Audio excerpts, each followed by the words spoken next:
আসসালামু আলাইকুম। আমি রাকিন শেরের বিন কবির। আমি সেন্ট জোসেফ হায়ার সেকেন্ডারি স্কুলে পড়ছি। সো ইতিমধ্যে তোমাদের রিজিওনাল বায়োলজি অলিম্পিয়াড সেটা শেষ হয়েছে। আশা করি তোমরা সকলে ভালো ফলাফল লাভ করেছো। এখন ন্যাশনাল রাউন্ড তোমরা জানো যে ৮ই মে অনুষ্ঠিত হবে AIUB তে।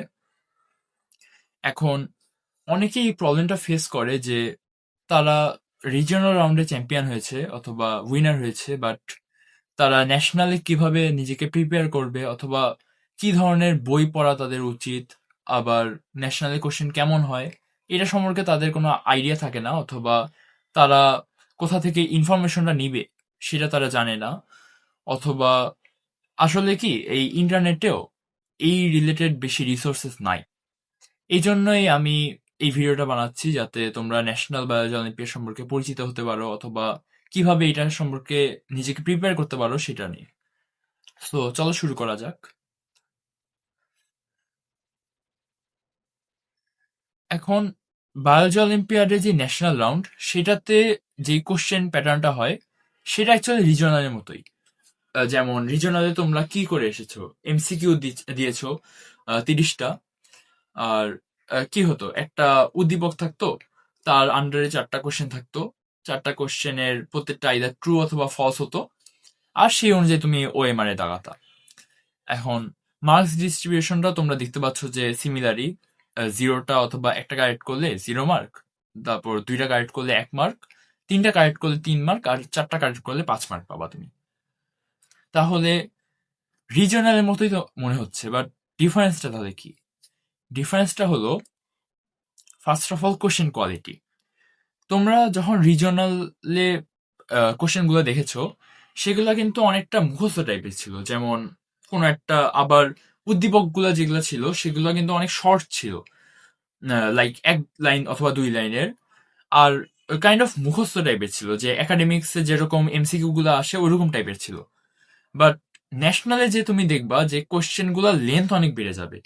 যেমন তোমার উদ্দীপক গুলা হবে, ধরো যে একটা নিউ একটা স্পিসিস সম্পর্কে তোমাকে ধারণা দিবে, তারপর তার ক্যারেক্টারিস্টিক্স, সেই সম্পর্কে একটা গ্রাফ হয়তো দিতে পারে। সেই গ্রাফ অ্যানালাইসিস করে, অথবা কোনো একটা পপুলেশনের ডেটা দেওয়া থাকবে তোমার কাছে, সেই ডেটাগুলো অ্যানালাইজ করে তোমাকে কোশ্চেন গুলোকে অ্যান্সার করতে হবে। সো এইটা কিন্তু অনেক ডিফারেন্ট হয়ে গেল রিজনালের থেকে।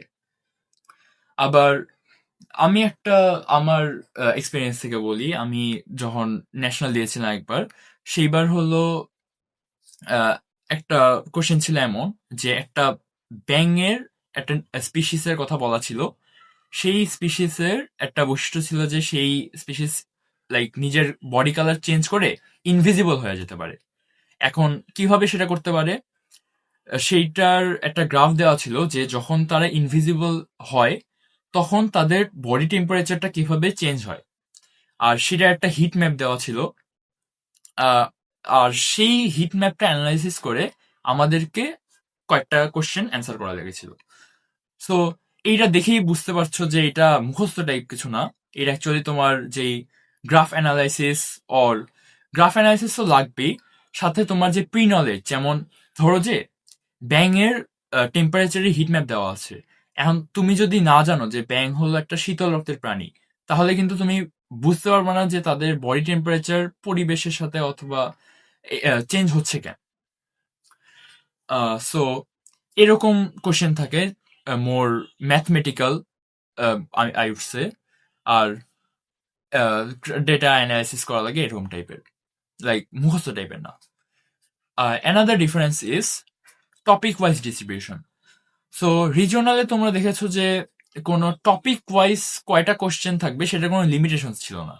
বাট ন্যাশনালে যে তুমি দেখবা যে তোমার এই যেই বায়োলজির কোশ্চেন গুলো থাকে সেগুলোকে 7টা ক্যাটাগরিতে ভাগ করে। 7টা ক্যাটাগরি থেকে প্রত্যেকটাতে আমি দিয়ে দিয়েছি যে কয়টা করে কোশ্চেন থাকে পার ক্যাটাগরিতে।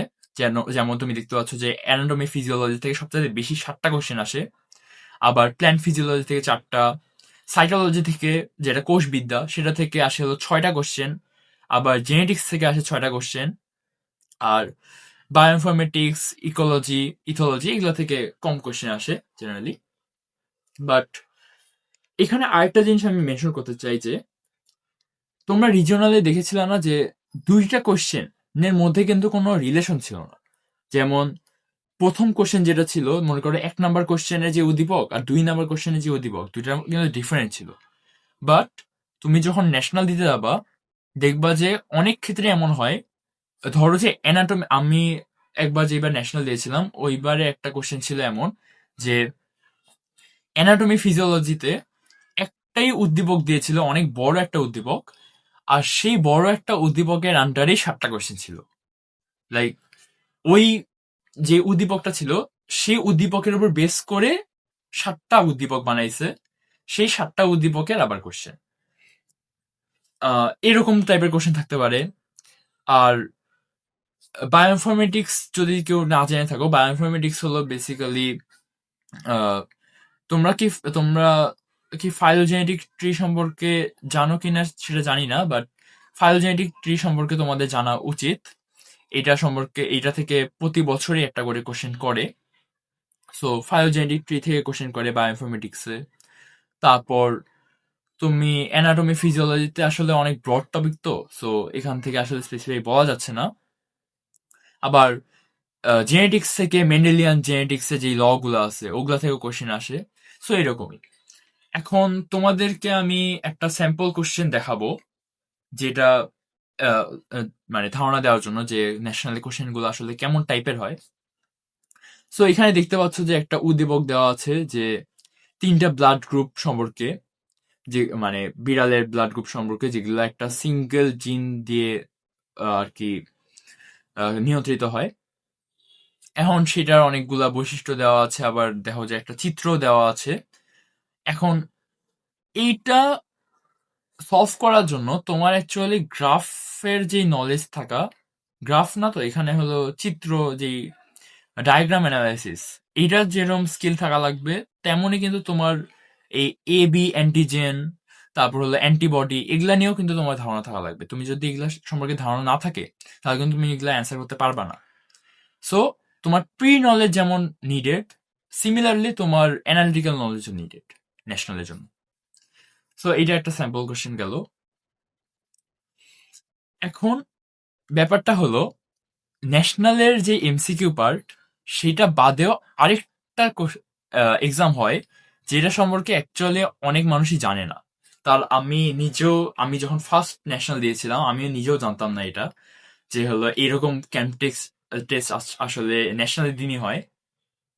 সো ক্যাম্প টেস্ট হলো অ্যাকচুয়ালি এসএ কিউ টাইপের কোশ্চেন, মানে এক্সাম। সো এসএ কিউ মানে হলো short answer question. Camp test হয় হলো 30 মিনিটের। এইটা অ্যাকচুয়ালি হয় যেদিন ন্যাশনাল হবে সেই দিন সকালবেলা, মানে ন্যাশনালের এক্সামেরও আগে। আর এইটাতে সব ক্যাটাগরিরই সেম কোশ্চেন পায়। আর এটাতে 5-6টা কোশ্চেন থাকে, আর টোটাল মার্কস 60 to 70 হয়। এটা ভ্যারি করে ইয়ার ওয়াইজ। আর এইটা করার জন্য এখানে যেরকম যেগুলো কোশ্চেন আসে সেগুলা কাইন্ড অফ এমন হয় যে একটা কোশ্চেন আমি বলি যে একটা টিস্যুর ছবি দেওয়া আছে। এখন টিস্যুতে কি থাকে, অনেকগুলো সেল থাকে। এখন ওই টিস্যুটা দেওয়া আছে এমন ভাবে যাতে হলো ওই টিস্যুর সবগুলো সেল তখন মাইটোসিস সেল ডিভিশন করতেছিল। এখন মাইটোসিস সেল ডিভিশনের মানে করার সময় তারা অবশ্যই কোন একটা পর্যায়ে আছে মাইটোসিস সেল ডিভিশনের। এখন আমাকে প্রত্যেকটা, ধরো যে 10টা কোষ দেওয়া আছে, 10টা কোষকে লেবেল করা আছে যে 1 নাম্বার কোষ, 2 নাম্বার কোষ। আমাকে ওই কোষের ছবিটা দেখে আমার বলা লাগবে যে ওই কোষটা ওই মোমেন্টে কোন পর্যায়ে আছে মাইটোসিসের। এখন এটা আমি কেমনে ফিগার আউট করতে পারি? এটা অ্যাকচুয়ালি কিন্তু হাতে আঁকা ছবি ছিল না, ওইটা হলো অ্যাকচুয়ালি মাইক্রোস্কোপ দিয়ে দেখে ওইটার ছবি দেওয়া। সো অ্যাকচুয়ালি রিয়াল ছবি এটা। আর এটা তুমি অ্যাকচুয়ালি মানে কিভাবে অ্যান্সার করতে পারবা সেটা হলো, ধরো যখন সেইটা হলো কোন একটা সেল মেটাফেজে আছে, তখন কি হবে, সেই সেলের স্পিন্ডল যে যন্ত্র সেটা হলো ফার্স্ট অফ অল একটু ডায়মন্ড শেপের হবে, যেটা তোমরা জানো। আবার সেটার যেই ক্রোমোজোম গুলো আছে সেগুলা হলো ক্রোমাটিড গুলো আছে, সেগুলা হলো এই বিষুবীয় অঞ্চলে থাকবে। এই দুইটা বৈশিষ্ট্য দিয়ে তুমি বুঝতে পারবা যে কোনো একটা সেল অ্যাকচুয়ালি মেটাফেজে আছে। আবার যদি তুমি দেখো যে নিউক্লিয়ার রেটিক সরি সরি নিউক্লিয়ার এনভেলপ, তারপর নিউক্লিওলাস, এই দুইটা যদি উপস্থিত থাকে, তখন তুমি বলতে পারবা যে ওইটা প্রোফেজে আছে। অথবা যদি ধরো যে তুমি দেখো যে দুইটা যে ক্রোমাটিড গুলো আছে সেগুলো দুই ভাগে বিভক্ত হয়ে গেছে, তাহলে তুমি বলতে পারবে যে সেটা অ্যানাফেজে আছে। আবার যদি দেখো যে মাঝখানে একটা কোষ প্লেট আছে, তাহলে তুমি বলতে পারবে যে সেটা টেলোফেজে আছে। এইভাবে তুমি আইডেন্টিফাই করতে পারবা। আবার একটা প্রবলেম ছিল একটা পপুলেশনের জেনেটিক্স নিয়ে। পপুলেশন দেওয়া আছে, তার আহ, বিভিন্ন অ্যালিল ফ্রিকোয়েন্সি দেওয়া আছে, এগুলো সম্পর্কে ছিল। সো ক্যাম্প টেস্ট বেসিক্যালি এরকমই হয়। এখন ক্যাম্প টেস্ট যেটা হয়, ক্যাম্প টেস্টের যে মার্কস, এখন অনেকেই ভাবে যে ক্যাম্প টেস্টের মার্কসটা তার ন্যাশনালের মার্কসের উপর মানে ইফেক্ট ফেলতে পারে। অ্যাকচুয়ালি না। ন্যাশনালের যেই মার্কস, তুমি যদি ন্যাশনালে first runners up, second runners up অথবা চ্যাম্পিয়ন, এগুলো যেভাবে ডিসাইড করে, সেটা অ্যাকচুয়ালি ক্যাম্প টেস্টের মার্ককে দেখাই হয় না। তোমার ন্যাশনালে যে 150 মার্কের এক্সাম দিয়েছো না, এমসিকিউ, সেই 150 মার্কের মধ্যেই যে উপর বেস করেই তোমার champion, first runners up, second runners up এগুলো ডিসাইড হয়। বাট মনে করো তুমি ন্যাশনালে চান্স পেয়েছো, মানে ন্যাশনালে উইনার হয়েছো, এরপর এরপর তোমার ক্যাম্পের মার্কগুলো দেখা হবে। আর ক্যাম্পের মার্ক আর হলো ন্যাশনালের মার্ক, এই দুইটা যোগ করার পর যে টপ 20 থাকবে, সেই টপ 20 কে তারা ক্যাম্পে সিলেক্ট করবে। এটাই। মনে করো তোমার ন্যাশনালে তুমি অনেক ভালো করেছো, লাইক চ্যাম্পিয়ন হয়েছো, বাট তোমার ক্যাম্পের মার্ক কম ছিল।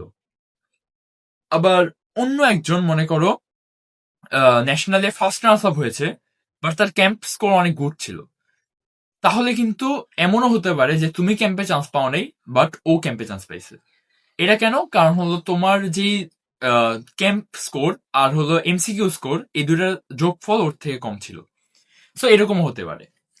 এটাই। আর যদি তুমি এমন হয় যে তুমি মনে করো ক্যাম্পে পুরা ফুল সলভ করছো, বাট তোমার ন্যাশনালে তুমি ঠিকই নেই, মানে ন্যাশনালে পাও নাই কিছু, তাহলে কিন্তু তুমি এলিজিবল না।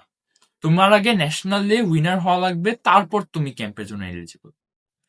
সো আশা করি ক্লিয়ার করতে পেরেছি। এখন কথা হচ্ছে ন্যাশনালে তুমি প্রিপারেশন কেমনে নিও। এটার জন্য আমি সাজেস্ট করব যে তুমি যেই ক্যাটাগরিতে আছো, সেই ক্যাটাগরির ফার্স্ট অফ অল তোমার যেই বায়োলজি বইটা আছে সেটা তোমার ফুলি শেষ করা লাগবে, এটা মাস্ট। তারপর যদি তোমার এক্সট্রা প্রিপারেশন নিতে হয়, যেটা নেওয়া লাগবে, সেটা হলো তুমি HSC biology first paper and second paper পড়বা। এখন অনেকেই এটা বলে, বাট আর বলে না যে কি কি পড়বো, কজ যারা সেকেন্ডারি ক্যাটাগরিতে আছে তাদের জন্য আসলে biology first paper second paper বই ফুল শেষ করাটা খুবই টাফ। আর এখন কারণ বইগুলো অনেক সাইজে বড়। সো আমি আমার পাস্ট এক্সপিরিয়েন্স আর যেগুলো আমি কোশ্চেন গুলো দেখেছি, সেই অনুযায়ী আমি পুরো বইটাকে লাইক কয়েকটা টপিকে সীমাবদ্ধ করেছি, যে এই টপিকগুলো থেকেই জেনারেলি অনেক বেশি কোশ্চেন আসে, আর এগুলো হলো মোস্ট ইম্পর্টেন্ট টপিক। সো এগুলা কি কি? এগুলো হলো বায়োলজি ফার্স্ট পেপারের, দেখতে পাচ্ছ যে চ্যাপ্টার 1 এর ডিএনএ রেপ্লিকেশন, ট্রান্সক্রিপশন, ট্রান্সলেশন, এটা 2025 এর ন্যাশনালে এসেছিল সেকেন্ডারি ক্যাটাগরিতে, এইখান থেকে দুইটা কোশ্চেন এসেছিল। তারপর চ্যাপ্টার 2 এর মিওসিস 1, এখান থেকে আসলে 2024 এর ন্যাশনালে মনে হয় আসছিল একটা কোশ্চেন। প্রোফেস ওয়ানের যেই এই যে ডিপ্লোটিন, এই জাইগোটিন, এইসব জায়গা থেকে কোশ্চেন আসে, দশা থেকে। তারপর চ্যাপ্টার 8 এর যেই হাইডাথোটস থেকে যেই হাইডাথোটস মানে হলো পানির পত্ররন্ধ্র, এই হাইডাথোটস এর চিহ্নিত চিত্র অ্যাকচুয়ালি ক্যাম্প টেস্টে আসছিল। এটা 2022 তে হলো এটা আসছিল। আর মানে আর কি চিত্র আঁকায় দিয়েছিল, তারপর বলেছিল যে তুমি এখান থেকে মানে প্রত্যেকটা পার্টকে চিহ্নিত করো, লাইক চিত্র আঁকায় দিয়েছিল, তারপর চিহ্নিত করতে বলছে এরকম। তারপর হলো রুট অ্যান্ড স্টেম অফ মোনোকোস্টাইলেডন, এটা অ্যাকচুয়ালি আমি প্রনাউন্স করতে পারতেছি না। এটা বাংলা হলো একবীজপত্রী অ্যান্ড দ্বিবীজপত্রী উদ্ভিদ, এই যে ডাইকো, এটা দিয়ে। আমি অ্যাকচুয়ালি নিজেও ইংলিশ জানতাম না, আমি গুগল করে সার্চ করে দেখছি। সো এখান থেকেও অ্যাকচুয়ালি কোশ্চেন আসে, এখান থেকেও ক্যাম্প টেস্টে হয়তো একবার আসছিল, আমি সঠিক মনে নেই। আর তারপর হলো চ্যাপ্টার 9 এর ফটোসিনথেসিস আর রেসপিরেশন তো অবভিয়াসলি অনেক ইম্পর্টেন্ট দুইটা টপিক। আর চ্যাপ্টার 11 এর জিন ক্লোনিং থেকে আসে, জিন ক্লোনিং থেকে জেনারেলি জেনেটিক্সে আসে। আর চ্যাপ্টার 12 এর ডিফারেন্ট ইকোসিস্টেমস, এটা খুবই খুবই ইম্পর্টেন্ট। এখান থেকে ইকোলজিতে জেনারেলি 3টা কোশ্চেনই থাকে এই পার্ট থেকে, আমি যতটুকু জানি এখান থেকে আসে। আর বায়োলজি সেকেন্ড পেপার, এইটা থেকে তুমি চ্যাপ্টার 1 এর ক্যারেক্টারিস্টিক্স অফ ডিফারেন্ট ফাইলামস, এইটা তোমার পড়া লাগবেই, এখান থেকে অ্যানাটমি অ্যান্ড ফিজিওলজিতে আসে। আর চ্যাপ্টার 11 খুবই খুবই ইম্পর্টেন্ট, মেন্ডেলিয়ান লস। আর হলো মেন্ডেলিয়ান লস এর বাইরে যেগুলা আছে সেসব জেনেটিক্স এর ল, যেরকম ওই যে সমপ্রকটতা, অসমপ্রকটতা, এসব থেকেও আসে অনেক কোশ্চেন। আর চ্যাপ্টার 12ও অনেক ইম্পর্টেন্ট, এটা হলো ইথোলজি, প্রাণী আচরণবিদ্যা, এখান থেকেও কোশ্চেন আসে। তো এই দুটোকে ফুল বলেছি, এই দুটো আসলে অতটা মানে বড় চ্যাপ্টার না, সো ফুল শেষ করা পসিবল। আর আরেকটা জিনিস হলো যে এইটা তো আমি বললাম, বাট এইটা বাদেও এক্সটার্নাল বই যেগুলো আছে এগুলো কিন্তু তোমার পড়া লাগবে। যেমন ক্যাম্বেল বায়োলজি, এটা হলো বলা হয় বায়োলজির বাইবেল। এখন ক্যাম্বেল বায়োলজি হলো একটা 1493 পৃষ্ঠার বই। এখন অনেকেই এটা, আর এটা হলো অনেক, প্রথমবার যদি তুমি পড়তে যাও তখন তোমার মনে হবে লাইক হারায় যাবা, যে কোথা থেকে শুরু করব, কোথায় শেষ করব, এরকম টাইপের, যে কি পড়বো কি পড়বো না, সবই কোনটা ইম্পর্টেন্ট এটা কেউ বুঝে না। আমি নিজেও যখন ফার্স্ট পড়তে গেছিলাম তখন আমি বুঝতেছিলাম না। সো এইটার জন্য আমি সাজেস্ট করব যে ক্যাম্বেল বায়োলজি তুমি যখন পড়তে যাবা তখন এই যে এই কয়টা টপিককে তুমি মাথায় নিয়ে রাখবা। যেমন ফাইলোজেনেটিক ট্রি, এটা হলো মাস্ট, ইউনিট 5 এর যে ফার্স্ট চ্যাপ্টার আছে এইটা হলো ফাইলোজেনেটিক ট্রি। এইটা যদি তুমি পড়ো, তুমি, আমি গ্যারান্টি দিতে পারবো, তুমি যদি ভালোভাবে পড়ো তুমি বায়োইনফরমেটিক্স এর দুইটা প্রবলেমই সলভ করতে পারবা, কারণ দুইটা প্রবলেমই জেনারেলি ফাইলোজেনেটিক ট্রি থেকে আসে। আবার ফাইলোজেনেটিক ট্রি হলো আবার অনেক ইজি টু আন্ডারস্ট্যান্ড, সো এটা আরো ভালো হবে। আর ইউনিট 4 এ যেটা আছে সেটা হলো evolution of populations, or I would say population genetics. এই পপুলেশন জেনেটিক্স থেকেও কোশ্চেন আসে। এখন পপুলেশন জেনেটিক্স এর একটা খুবই like common, I would say common question যেটা আসে সেটা হলো হার্ডি ওয়াইনবার্গের ল এর উপর।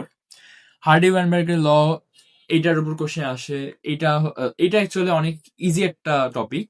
তুমি যে কোনো একটা ভিডিও আমি ডিসক্রিপশনে দিয়ে দিব, ওই ভিডিওর লিঙ্ক, একটা অনেক ভালো ভিডিও আছে ইউটিউবে যেটা থেকে তুমি হার্ডি ওয়াইনবার্গ ইকুয়েশন সম্পর্কে অনেক ভালো নলেজ পেতে পারবা। আর অবশ্যই অবশ্যই ক্যাম্বেল বায়োলজির যেই টপিকগুলো আছে সেগুলো যদি তুমি নাও পড়ো, ওগুলার যে এক্সারসাইজে গ্রাফ অ্যানালাইসিসে যেগুলো পার্ট আছে ওগুলা কিন্তু তোমার মাস্ট। ওগুলা যদি তুমি প্র্যাকটিস করো তাহলে তুমি গ্রাফ অ্যানালাইসিসে বস হয়ে যাবা। লাইক তুমি গ্রাফ অ্যানালাইসিস কিভাবে করতে হয় এটা সম্পর্কে তোমার আইডিয়া আসবে, গ্রাফ ইন্টারপ্রেট কেমনে করবা। আর এটা সম্পর্কে একটা ভিডিও আছে অ্যাকচুয়ালি, গ্রাফ ইন্টারপ্রিটেশন, এটার লিঙ্কও আমি ডিসক্রিপশনে দিয়ে দিব। সো এইভাবে তুমি নিজেকে প্রিপেয়ার করতে পারবা। আর আরো দুইটা বই আমি দিয়ে দিয়েছি, সেটা হলো জীববিজ্ঞান প্রশ্ন ব্যাংক ক্যাটাগরি ওয়াইজ, ক্যাটাগরি হবে এখানে, সরি, ক্যাটাগরি ওয়াইজ, এটাও তুমি দেখতে পারো। এখানে তোমার বিগত বায়োলজি অলিম্পিয়াডের কোশ্চেন গুলো আছে, এগুলো থেকে তুমি প্র্যাকটিস করতে পারো। আর আরেকটা ভালো বই আছে যেটা হলো জীবকোষ তা নয় যা তুমি ভাবছো, এইটাও তুমি আহ, কিনতে পারো। এটা অনেক ভালো একটা বই, আমার কাছে ভালো লেগেছিল অনেক। এটা হলো সেল বায়োলজির জন্য অনেক ভালো। So that's it.